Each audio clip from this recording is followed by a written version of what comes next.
ស្ដីងអរគ្នាជួយជាមួយមាននៅពេលទី28ណាប៉ុន្តែមុននឹងចូលដល់ការសម្រាយរឿងសូមអ្នកទាំងអស់គ្នាចុច subscribe ឲ្យមានម្នាក់មួយមកណាចឹងកុំឲ្យខាតពេលយូរយើងបន្តសាច់រឿងទាំងអស់គ្នាបន្ទាប់ពីងងដាក់ឈីលៀនហើយពួកគេទាំងពីរក៏មកដល់ studio ថតរូបវិញម្ដងតើជឿគាត់នៅឃើញសាយ័នយើងមកវិញគេពិតជាសប្បាយចិត្តខ្លាំងមែនតើរួចក៏និយាយទៅទីបំផុតនាងមកវិញហើយឲ្យទៅជួយម្នាក់នោះខ្ញុំពិតជាពិបាករកខ្លាំងមែនតើអញ្ចឹងតើនាងមានទិញគ្រឿង make up មកបន្ថែមទៀតអត់សាយ័នក៏តទៅវិញទៅកុំបារម្ភអីខ្ញុំបានទិញគ្រប់យ៉ាងដែលខ្ញុំត្រូវការហើយវាក៏មានតម្លៃសមរម្យដែរតែជឿក៏ប្រាប់ទៅល្អណាស់អញ្ចឹងនៅពេលដែលខ្ញុំបើកប្រាក់ខែហើយខ្ញុំមិននឹងសងនាងវិញហើយគេក៏បានអោដៃសាយ័នយើងចូលទៅខាងក្នុងគាត់ទៅឃើញចឹងហើយឈីលីណាក៏បានប្រាប់ពួកគេទាំងពីរឲ្យជប់សិនរួចគេក៏ប្រាប់តាជឿឲ្យលេងដៃសាយ័នហ្នឹងទៅយ៉ាឈីលីនយើងចាប់ដើមជាពិចារណាតាជឿក៏សួរទៅតាគេគឺជាមិនប្រុសរបស់នាងមែនសាយ័នក៏តទៅវិញទៅគឺមិនមែនទេពួកយើងគឺគាត់តែជាអ្នកស្គាល់គ្នាតែប៉ុណ្ណោះហើយចេះដល់អីក៏ជួបគ្នានៅតាមផ្លូវហើយគាត់ក៏ចង់មកលេងនៅទីនេះជាមួយនឹងខ្ញុំដែរឈីលីណាគេក៏បាននិយាយទៅចាំងសាយ័នចុះបើហ្វឹងជូដឹងថានាងធ្វើការងារក្រៅម៉ោងអញ្ចឹងតែគេនឹងគិតមិនសាយ័នក៏បែរទៅវិញទៅខ្ញុំមិនបានធ្វើការងារក្រៅម៉ោងអីទេហើយគេក៏នៅពឹងឲ្យខ្ញុំជួយហើយខ្ញុំ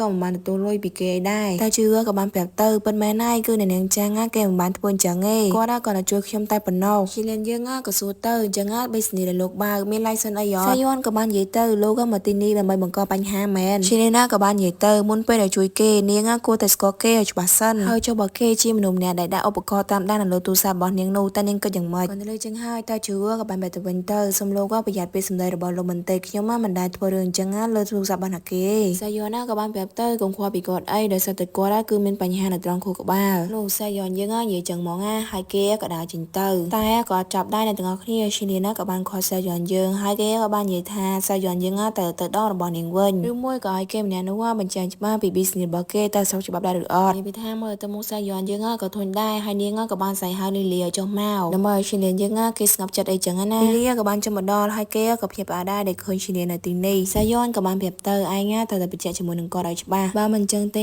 គាត់នឹងរាយការណ៍ពីមិត្តប្រុសរបស់ឯងថាធ្វើអាជីវកម្មខុសច្បាប់ឡើយគាត់លើចឹងហើយឈីលីនយើងក៏មាននិយាយទៀតដែរតើឥឡូវហ្នឹងយើងក៏ទៅមើលភ្ញៀវស្រីម្នាក់នោះវិញម្ដងហើយគេកំពុងតែរអ៊ូដាក់គូដណ្ដឹងរបស់ខ្លួនដែលទិញកញ្ចប់សេវាកម្មនៅទីនេះដោយនាងបានរអ៊ូថារ៉ូបដែលនៅទីនេះគឺមានតែ2 3តែប៉ុណ្ណោះហើយរ៉ូបដែលនាងកំពុងពាក់ហ្នឹងក៏មិនសូវស្អាតដែរគឺវាមិនទាន់ត្រូវចិត្តរបស់នាងទេសាយ័នយើងគេបានឈប់មើលរ៉ូបមួយផ្លែតហើយនាងក៏ដឹងថាតើឆ្នៃបែបម៉េចឲ្យមើលទៅប្រសើរជាងមុនហើយសាយ័នយើងក៏ដើររត់ទៅប៉ះរ៉ូបហ្នឹងហើយភ្ញៀវស្រីម្នាក់នោះក៏បាននិយាយថាតើនាងចង់ធ្វើអីគេសាយ័នយើងក៏បែរទៅវិញទៅតើនាងអាចទៅចាក់ចិត្តបន្តិចបានអត់ហើយខ្ញុំនឹងជួយសេរីរ៉ូបហ្នឹងមើលទៅប្រសើរជាងមុនភ្ញៀវស្រីម្នាក់នោះក៏បាននិយាយថាតើនាងធ្វើបានយ៉ាងម៉េចបើរ៉ូបទាំងអស់ហ្នឹងគឺសុទ្ធតែអញ្ចឹងហ្នឹងហើយខ្ញុំក៏មិនចង់ថតដែរហើយបន្ទាប់មកសាយ័នយើងកំពុងតែឈរគិតថាតើរ៉ូបមួយហ្នឹងគួរតែសេរីបែបម៉េចឲ្យមើលទៅស្អាតដូចជាទម្លាប់របស់សាយ័នយើងនៅពេលដែលគិតអីមួយគឺនាងតែនិយាយដៃប្រហែលជារបស់នាងក៏នៅឃើញចឹងហើយឈ្លានយើងក៏នៅឃើញថាសាយ័នយើងពីមុនក៏ធ្វើអញ្ចឹងដែរហើយសាយ័នយើងក៏នៅឃើញថាគេត្រូវធ្វើបែបម៉េចហើយតើមកសាយ័នយើងក៏បានយកកន្ត្រៃទៅកាត់ដៃស្មានៃរ៉ូបមួយនោះរួចសាយ័នយើងក៏សួរទៅឥឡូវហ្នឹងមើលទៅប្រសើរជាងមុនអត់ដោយគ្រប់គ្នាដែលនៅទីនេះរួមទាំងគូដណ្ដឹងរបស់នាងក៏សរសើរពីរ៉ូបមួយហ្នឹងដែរនាងក៏នៅតែមិនអន់ចិត្តដែររួចក៏សួរគូដណ្ដឹងរបស់នាងពិតជាស្អាតមែនហើយគេក៏បានតទៅវិញទៅមែនហើយពិតជាស្អាតដល់អញ្ចឹងទៅភ្ញៀវស្រីម្នាក់នោះក៏ចាប់តាមពេញចិត្តទីហើយនៅពេលនេះសាយ័នយើងកំពុងតែរៀបចំ make up ឲ្យភ្ញៀវស្រីម្នាក់នោះដោយនាងក៏នៅតែមិនអន់ចិត្តដែរក៏ឆែកមើលគ្រឿង make up ទាំងនោះរួចនាងក៏បាននិយាយទៅពួកវាមានតម្លៃទូថ្លៃចឹងតើវាល្អអត់សាយ័នក៏បានបែរទៅវិញទៅនាងប្រហែលជាអត់តន់យល់ពីវាទេពេលខ្លះគឺវាមិនមកពីតម្លៃទេហើយមិនមែនសុទ្ធតែរបស់ថ្លៃដឹងតែល្អនោះទេម្យ៉ាងទៀតគ្រឿងសម្អាងដែលនាងកំពុងតែលាបនៅលើមុខនេះគឺវាកំពុងតែ trend ហើយក៏លក់ដាច់ជាងគេដែរហើយខ្ញុំមើលទៅវាមិនស័ក្តិសមជាមួយនឹងស្បែកមុខរបស់នាងទេភ្ញៀវស្រីម្នាក់នោះក៏សួរទៅតើនាងដឹងបានយ៉ាងម៉េចសាយ័នក៏ប្រាប់ទៅដោយសារតែវាក៏មិនសើនៅលើមុខរបស់នាងភ្ញៀវស្រីម្នាក់នោះក៏បានសរសើរសាយ័នថាសូម្បីតែរឿងហ្នឹងក៏នាងមើលដឹងដែរតើឥឡូវហ្នឹងយើងទៅមើលការថតរូបរបស់ពួកគេទាំងពីរនាក់ហ្នឹងវិញហើយនៅពេលនេះមើលទៅភ្ញៀវស្រីម្នាក់នោះដូចជាពេញចិត្តនឹងសេវាកម្មមួយនេះហើយលីលីបាននិយាយអរគុណទៅសាយ័នយើងហើយពួកគេចង់ប៉ាអាហារទៅសាយ័នយើងមួយពេលសាយ័នក៏បានបដិសេធហើយគេក៏បាននិយាយថាក្រែងទាំងពីរត្រូវមានដេតទៀតមែនចឹងហើយគេក៏ចង់ធ្វើជាជនទី3មករំខានពួកឯងទាំងពីរនាក់ដែរចាំពេលក្រោយឯងប៉ាកាហ្វេឲ្យខ្ញុំក៏បានដែរលីលីក៏បាននិយាយទៅការ make up របស់ឯងពិតជាពូកែមែនហើយឯងដែលគិតថាចង់ខ្លាចជាអ្នកជំនាញអីអត់សាយ័នក៏បានបែរទៅវិញទៅគឺគេអត់មានទេគាត់ទៅលើចឹងហើយលីលីក៏បាននិយាយថាហេតុអីក៏ឯងអត់មាន plan សម្រាប់អនាគតរបស់ឯងអីចឹងហើយឯងពូកែទាំងធ្វើសព make up ហើយនឹងការរៀបចំ style អីទៀតហើយបើឯងបន្តធ្វើការនៅក្នុងហាង salon ទៀតគឺវាខ្ជះខ្ជាយពេលវេលារបស់ឯងសាយ័នក៏បែរទៅវិញទៅវាគឺពិបាកនិយាយដោយសារតែខ្ញុំក៏នៅទីនេះយូរដែរបន្ទាប់មកភ្ញៀវស្រីម្នាក់នោះក៏បាននិយាយ ថារោគមួយនេះគឺស្អាតដោយសារតែមុននេះខ្ញុំធ្វើចរិតមិនល្អដាក់នាងហើយខ្ញុំគិតថានាងនឹងផាត់មកឲ្យខ្ញុំអាក្រក់អីនោះក៏ដោយសារតែខ្ញុំគិតច្រើនពេកហើយខ្ញុំក៏អស់កូននាងដែរសាយនក៏បែរទៅវិញទៅមិនអីទេនោះគឺជាទុនទេរបស់ពួកយើងឯងហើយអ្វីដែលសំខាន់គឺធ្វើឲ្យភ្ញៀវពេញចិត្តអូមែនហើយកុំភ្លេចបងលុយផងខ្ញុំអ្នកនោះក៏និយាយទៅគេចង់អញ្ជើញសាយនយើងចូលរួមពិធីមង្គលការរបស់គេដែរសាយនយើងក៏តបព្រាមៗមកសុំទោសផងគឺគេបានចូលរួមឯងដោយសារតែគេគឺអត់មានលុយទេតមកសាយនយើងក៏ចាក់ចេញទៅប៉ុន្តែនៅពេលដែលសាយនចេញមកវិញគឺឈិនយើងកំពុងតែឈរចាំនៅខាងក្រៅហើយគេក៏បានហុចទឹកនិងថ្នាំទៅឲ្យសាយនយើងអាយ៉ាឥឡូវហ្នឹងចាប់តាមយកទឹកដាក់លើគេណាឈិនយើងនេះដល់អញ្ចឹងទៅអេដមីននឹកឃើញពាក្យមួយគេនិយាយថាស្នេហាពិតប្រាកដគឺវាមិនមែនកើតឡើងដោយគ្រាន់តែនិយាយពាក្យថាស្រឡាញ់គឺគ្រប់គ្រាន់ទេគឺត្រូវបង្ហាញពីទង្វើដូចជាឈិនយើងធ្វើអញ្ចឹងតោះអ្នកទាំងអស់គ្នាស្ពីប៉ុណ្ណឹងបានហើយយើងបន្តសាច់រឿងយើងទៀតពេលដល់តាមផ្លូវហ្នឹងសាយនយើងក៏ប្រាប់ឈិនលៀនឲ្យចាំតិចសិននៅរួចគេក៏បានទៅកំងភេសជ្ជៈក្តៅសម្រាប់ឈិនលៀនយើងវិញតមកសាយនក៏បានហុចកែវហ្នឹងទៅឲ្យឈិនលៀនយើងទៅនេះគឺសម្រាប់លោកក៏ដូចជាអរគុណឈិនលៀនយើងដែលជួយនាងមុននឹងដែររួចក៏ប្រាប់ឈិនលៀនយើងទៅកុំឲ្យមកខាតពេកជាមួយនឹងនាងច្រើនពេកព្រោះអីនាងមិនមែនជាមនុស្សម្នាក់ដែលឈិនលៀនត្រូវការហ្នឹងឯងទោះបីជាពួកយើងមានមុខមាត់ដូចគ្នាក៏ដោយក៏នៅតែជាមនុស្សផ្សេងគ្នាដែរចឹងហើយកុំខ្ជះខ្ជាយពេលវេលារបស់លោកជាមួយនឹងខ្ញុំអីហើយលោកគួរតែផ្ដោតទៅលើឧបករណ៍ដែលតាមដាននោះទៅដើម្បីរកវិធីសាស្ត្រយ៉ាងម៉េចឲ្យខ្ញុំអាចត្រឡប់ទៅវិញបានដូច្នេះមនុស្សដែលលោកត្រូវការគេក៏អាចត្រឡប់មកជួបជុំជាមួយនឹងលោកវិញឆាប់ៗដែរចឹងហើយតើខ្ញុំនិយាយត្រូ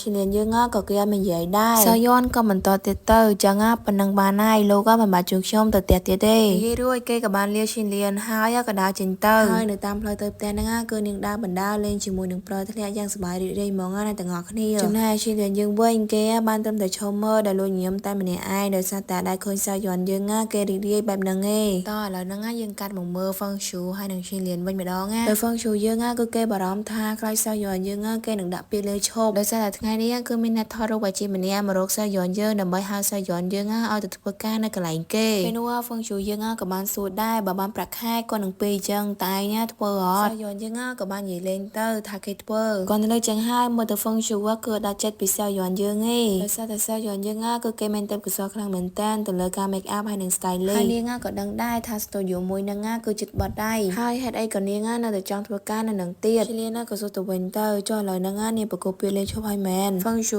ក៏ប្រាប់ទៅវិញទៅមិនទាន់ទេប៉ុន្តែខ្ញុំខ្លាចវានឹងមកដល់ឆាប់ៗនេះហ្វឹងឈូយើងក៏បានសូមវល់ឈិនលៀនយើងជួយគេផងដោយសារតែសាយនយើងគឺជាមនុស្សម្នាក់ដែលគេខំប្រឹងបណ្ដុះបណ្ដាលរហូតដល់កម្រិតមួយនេះហើយឈិនលៀនគេក៏បានប្រាប់ទៅកាលពីម្សិលមិញគេក៏បានទៅ studio មួយនោះដែរហើយគេក៏ឃើញដែរថាសាយនយើងពិតជាមានទេពកោសល្យមែនហ្វឹងឈូក៏ប្រាប់ទៅវិញទៅគឺគេខ្វល់ទេឯងទៅធ្វើមកបញ្ចុះឲ្យនាងនៅនេះឲ្យបានពេលណានិយាយហើយហ្នឹងឈិនលៀនយើងគឺគេខ្វល់ទេគេនៅតែបន្តញ៉ាំទៀតប៉ុន្តែហ្វឹងឈូយើងក៏ខ្វាត់ដើម្បីឲ្យឈិនលៀនជួយរកដំណោះស្រាយឲ្យគេសិនមកដោយសារតែធុញនឹងហ្វឹងឈូរំខានពេកឈិនលៀនក៏ប្រាប់ទៅកុំបារម្ភអីនាងមិនទៅទេហ្វឹងឈូក៏សួរទៅមិនក៏ឯងដឹងឈិនលៀនក៏ប្រាប់ទៅដោយសារតែពួកយើងបានចូលកិច្ចសន្យាហើយហ្វឹងឈូគេក៏បាននិយាយទៅថ្មីនេះខ្ញុំឃើញថាពួកឯងទាំងពីរចម្លែកម៉េចជាពិសេសនោះគឺឯងហ្នឹងហើយមួយផ្លែក៏ធ្វើល្អដាក់នាងទៅហើយមួយផ្លែទៀតក៏ធ្វើជាចិត្តត្រជាក់ដាក់នាងតែឯងកំពុងតែគិតអីហ្នឹងខ្ញុំមិនយល់ពីឯងទេឈិនលៀនក៏ប្រាប់ទៅវាមិនដូចអ្វីដែលឯងគិតហ្នឹងទេហ្វឹងឈូក៏សួរទៅអញ្ចឹងមានរឿងអីកើតឡើងឆាប់ប្រាប់គេមកឈិនលៀនគេក៏ប្រាប់ទៅអញ្ចឹងតែឯងចាប់អារម្មណ៍ថាសាយនឥឡូវដូចជាសាយនពីមុនអត់ហ្វឹងឈូគេក៏ប្រាប់ទៅវិញទៅមែនហើយនាងពិតជាប្រែមែនមើលទៅនាងដូចជាកូនអ្នកមានហើយគិតថាខ្លួនល្អជាងគេប៉ុន្តែកាលពីមុននាងក៏មិនដែលខ្លាចណាគេដែរហើយបើការនៅរៀនវិញនាងពូកែជាងគេជាប់លេខ1សឹងតែគ្រប់មុខអញ្ចឹងបើជាឯងវិញក៏មានមោទនភាពលើខ្លួនឯងដែរមែនអត់ហើយបើតាមខ្ញុំគិតមកពីនាងធ្លាប់ទៅរស់នៅក្នុងទីក្រុងធំឆុងជីងមួយរយៈអញ្ចឹងនៅពេលដែលនាងត្រឡប់មកវិញនាងចាប់ដើមមានគំនិតច្រើនហើយក៏មើលអ្វីៗបានឆ្ងាយជាងមុនដែរអញ្ចឹងវាគឺជារឿងធម្មតាតែអត់ឈិនលៀនគេក៏ប្រាប់ទៅចុះបើខ្ញុំនិយាយថានាងមិនមែនជាចាំងសាយនហើយនាងគ្រាន់តែជាមនុស្សម្នាក់ដែលមានមុខមាត់ស្តៀងនឹងសាយនតែប៉ុណ្ណោះហ្វឹងឈូគេក៏និយាយទៅឯងនិយាយមកដូចជាអសមហេតុផលសោះចុះបើនាងមិនមែនជាចាំងសាយនអញ្ចឹងតើនាងជាណាគេឯងឈប់សង្ស័យនាងទៀតហើយឯងក៏រងចាំនាងច្រើនឆ្នាំដែរហើយឥឡូវនេះនាងត្រឡប់មកវិញហើយឯងគួរតែមើលថែនាងឲ្យបានល្អមិនមែនបន្តសង្ស័យអញ្ចឹងទេពេលនោះសាយនយើងក៏បានមកដល់ហ្វឹងឈូក៏សួរទៅសាយនហេតុអីបានចេញមកទីនេះសាយនក៏ប្រាប់ទៅកែខ្ញុំមកសុំលាឈប់គាត់ទៅលើចឹងហើយហ្វឹងឈូយើងពិតជាខ្លាចសាយនយើងលាឈប់មែនតែនដល់និយាយទៅឈិនលៀនឯងមើលនាងធ្វើចោលតែសមអត់រួចគេក៏សួរសាយនយើងទៅតែឯងពិតជាចង់លាឈប់មែនអីតមកសាយនយើងក៏សើចហើយក៏ប្រាប់ទៅកែខ្ញុំធ្វើលេងឯងខ្ញុំមកទៅណាហើយក៏អរគុណតកែដែរដែលជួយបង្រៀនខ្ញុំបានច្រើនចឹងហើយខ្ញុំត្រូវ để sang côn lô còn tới lưu chương hai phương chúa cóแบบxin đến tơ tai lửa niêng trên đăng côn nên để thọp chui niêng chương hai á nơi mình chỉ trang sai dọn tên men ta là cây chưa ai nhớ sai dọn dương á câyกับบ้านใหญ่ท่าniêng á men cầm nứtมวยห้างระบอยdương á cô taบันทามสวาการผัดบงบันทามเตี้ยchương áห้างระบอยdương áนังโรคจุ่มนกบานจานเชียงมนให้เข้มมากก็ไอ้พราวจุ่มนี้ระบอเข้มได้ต่อมาจุ่มนกได้ดอกบานนะยังใจขี้มันเนี่ยแปลกระดาษ50ก็ยังไม่ได้ตะไคร้ก่อนtới lưu chương hai phương chúa câyกับบ้านใหญ่เต้sai dọnนะเข้มมากกรอนแต่จีเนี่ยกับกรงห้างปนนมันchỉมาจากกรมโฮเน่ไอ้ยะก็ทาเข้มมากchỉมาจากพิฮนทอมแมนเข้มมากก่อนเลยทเบอร์ตามโกการะบอกกรมโฮเน่ให้มันเข้มใหญ่แต่บุมาได้เกิดสมัยบ้านเพลียเม่saiย้อนกับแบบตะวันเตอร์โอ้เข้มโยไลจังอ่ะจะตกตักเข้มมากบ้านใหญ่จ่อphương chúaกับแบบเตอร์จังกับบ้านได้จะตกถ่ายงานบ้านใหญ่เวจ่อsaiย้อนหน้ากับบ้านเอาชินเดียน่าโจโยจะเกิดเก็บห้องหรือกับจังหวัดเดียงานจับได้คนใต้เนี่ยไปได้ลือหายชินเดียนเกียร์ควาเล่saiย้อนเยอะง่ายเกี่ยงดื้อได้นะง่ายกับบ้านเยอะได้แต่บ้านเดียงง่ายจ่าระบอกยำเตอร์รู้ไอ้ยะsaiย้อนเยอะง่ายกับปงเกลียนพองก่อนในเครื่องจังห้าวชินเลียนเยอะง่ายเกี่ยกับบ้านห้าวเนี่ยรู้ว่าอยู่จะไกลมามุยเตี้ยเครื่องยังในแต่งงานขี้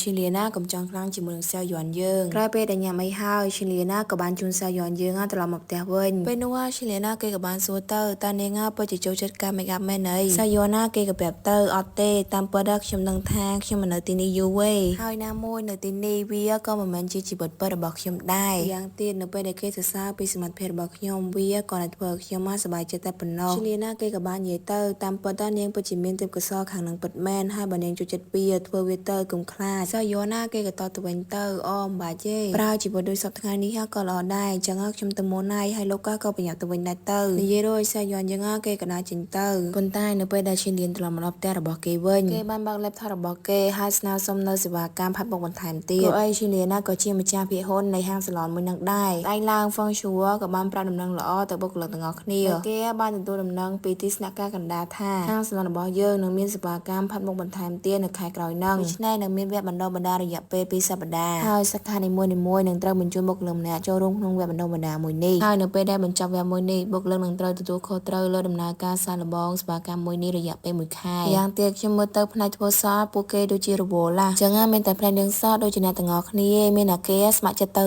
์เมียนสมามงมุจุมเฮียนเมียนไอ้บกลงตงอนังงานกับบ้านทอยกอยตงอคนี้มองหาตัวซายอนนั่นในหมกตำเนี่ยไอ้ฟังชัวกับบ้านเยเตอร์ล้อจังเมียนแต่จังซายอนเน่สมัยตำนังจ่อใต้มนังเตอร์ไอ้งานเตอร์จ่อฮัตตะเลยค่าแล้วก็ปลงเปลี่ยนจิมุนสั้นห้าขนมลงไปซาลบอนังไอ้มันเตอร์เลี้ยโชปีกางเงี้ยดาฮัดพอนามวยเย่แล้วไปได้ที่สนาการกระดาสำหรับปลาสบามวยนี่จิตทอมดานักนงแหงเยอะไอ้งานเตอร์ได้มันต่อทัวการอย่างเฮาหน้าประมวยค่ายแล้วเฮาดามีแนวไซมองจุ่มโนตุนตีระบอไอ้ก่อนจะเลยจังห้าซายอนยังง่าก่อนเหยียดห้าชมสมันเตอร์วันหล่อเจียงฟังชัวก่อนเหยียดเตอร์ไอ้กุมพงตะเมียงกุมรงปรากางเงี้ยแมนให้ห้างระบอเยอะง่าก็มันอันชินสโตโยทอรุมุนุได้ซายอนหน้ากับแบบตะวันเตอร์เต้เนี่ยเหมือนจังไม่ในจังเง่ฟังชัวกับบ้านแบบเตอร์จังง่าสำหรับตามนังจ่อให้เกย์ก็ส่วนนับเซนเตียตามไม่นักเกย์จองจอชมูเตียดอดไม่นู้ว่าฟังกับบ้านแบบเตอร์ตะไคร้ชมละงงแบบนี้แค่พายเฉยมันจะให้ให้แค่เกย์กับบ้านเหยียดเตอร์แมนห้าปีโมนักกรมห้องกับทอทวนจังได้บรรทายมันได้บ้านสำหรับเย่เลี้ยเนี่ยกับบ้านเหยียดได้แมนห้าเตอร์ห้าแถมถึงคาดปลาเป็นน้ำลายกางเงี้ยเอาขลักหายเตี้ยชนะห้าโปเกย์เหยียดต่างซอกในใต้มาดองคือโปเกย์เอาเตอร์เล่คนที่เลือกจังห้าฟังชัวกับบ้านแบบเตอร์มันไอเต้มันเตอร์ก็มันไอได้จังห้าลมสายการประชุมมือยังเงาเลือกจังห้าโปเกย์น้องเคลียร์รถตะบัดต่างออกเนี่ยมองโดยตัวเซลย้อนยังง่าในตำแหน่งไอ้เงี้ยฟังชัวกับบ้านแบบเตอร์เซลย้อนน่ะจะตกถ่ายไอ้เงี้ยแต่เรียนจนหนูปูยังเจ้าคนต่อไปเรียนจับห้าไอ้เงี้ยก็มองเรียนปูยังวันเมาแต่ย้อนกับบ้านแบบเตอร์จังกับบ้านได้จังง่าตาเกเรนนั่นแหละฟังชัวกับแบบเตอร์คือเกเรนในที่กรองฉงจิงรวยเกกับกระดาษมวยยังง่าเตอร์เซลย้อนยังห้ากระดาษจิงเตอร์เซลย้อนยังง่าก่อนแต่เลือดไทยในฉงจิงง่าเนียงก็เห็นเพียงปลาได้โดยซาตเวียแต่เพิ่มน้ำตัวช่างอยู่ต่อแล้วง่ายังกัดแต่เมื่อเซลย้อนยังเนไปได้เพิ่มน้ำตัวฉงจิงไปได้เซลย้อนยังง่าเลิกวลีบอลเนียงด้านในขังเลิกสระตะเปโนชิเลียน่าเกกับบ้านมาช่วยเลิกให้เซลย้อนยังง่าก็เห็นเพียงปลาได้โปรเนียดังทาเกียกับหมาได้ชิเลียน่าเกกับเปลเตอร์คือเกตติกรองฉงจิงนำใบเสือวังเกตปีอุปกรณ์ได้กำหนดติดตั้งมวยนูให้เกกับบ้านสนาสมกรมฮอนต่อไปสกัดกรรมการเงินผ่องได้จนยังเว้นเต้นนาโดยโจโรงแวบบรรดาแม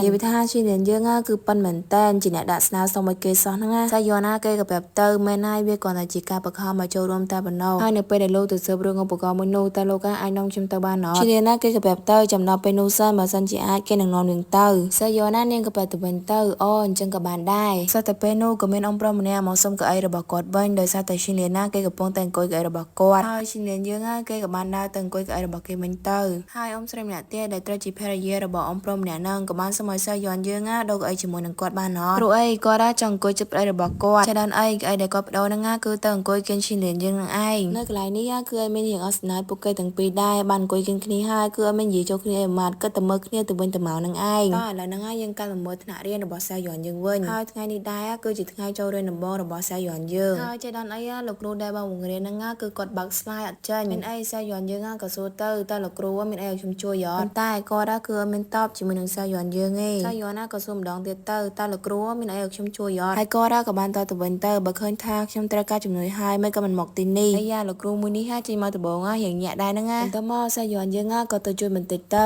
បានឲ្យចេញទាំងអស់គ្នាបើក slide ផងហ្នឹងពេលធ្វើរួចហើយសាយ័នក៏ឈរនៅនឹងមួយសន្ទុះហើយលោកគ្រូម្នាក់ហ្នឹងក៏បាននិយាយទៅហេតុអីក៏ឈរនៅនឹងឬមួយក៏ចង់ខ្ញុំមកនិយាយអរគុណសាយ័នយើងក៏និយាយទៅអត់ទេហើយនាងក៏ដើរទៅតុរបស់នាងវិញតាមពិតថាសាយ័នយើងរៀងហូរចិត្តនឹងលោកគ្រូមួយហ្នឹងដោយសារតែបើក slide ផងហើយចង់ឲ្យចេញមកយើបន្ទាប់មកគាត់ក៏បានណែនាំខ្លួនរបស់គាត់ដែលមានឈ្មោះថាចាំងបូឬសេមក៏បានដែរហើយប្រវត្តិរូបវិញគឺអ្នកទាំងអស់គ្នាអាចឆែកនៅលើអ៊ីនធឺណិតបានហើយចំណែកនៅក្នុងថ្នាក់រៀនវិញគឺខ្ញុំមកខ្វល់ថាអ្នកទាំងអស់គ្នាផ្ដល់អារម្មណ៍ឬក៏គ្រាន់តែមកទីនេះយកតែសញ្ញាបត្រទេហើយបើសិនជាអ្នកទាំងអស់គ្នាមិនបង្កបញ្ហាឲ្យគ្នាក្នុងរយៈពេល2សប្តាហ៍វានឹងកន្លងផុតយ៉ាងលឿនតែបើសិនជាមានអ្នកគេម្នាក់ធ្វើឲ្យខ្ញុំមិនសប្បាយចិត្តខ្ញុំធានាថាចុងក្រោយគឺគ្មានអ្នកគេម្នាក់ដែលសប្បាយចិត្តបានទេអាយ៉ាលោកគ្រូមួយនេះចេញមកគឺគម្រាមគេមុនហ្មងហើយសត្វតែពេលនោះអ្នកដែលអង្គុយក្បែរសាយ័នយើងនាងក៏បានមកសឹកប្រាប់សាយ័ននឹងថាខ្ញុំបានលើថាគាត់ធ្លាប់បង្រៀននៅវិទ្យាស្ថានផាត់មុខដ៏ល្បីមួយកន្លែងនៅខេត្តសីឈួនហើយគេក៏បានផ្លាស់ប្ដូរការងារគាត់មកទីនេះហើយគាត់ល្បីខ្លាំងនៅក្នុងវិស័យមួយនេះលើថាជំនាញផាត់មុខរបស់គាត់គឺឈានដល់កម្រិតគ្រូជំនាញហើយសាយ័នយើងវិញគឺនិយាយចំហ្មងនាងបាននិយាយថាបើចរិតរបស់គាត់បែបហ្នឹងអញ្ចឹងតើអាចធ្វើការបានឡើយណាទៀតសាយរឿងយើងគឺមានតែប៉ុណ្្នឹងឯងបើសិនទាំងអស់គ្នាចង់តាមពេលបន្តកុំភ្លេចចុច like និង subscribe លើ channel YouTube Facebook Page ក៏ដូចជា TikTok របស់ Admin ម្នាក់មួយណា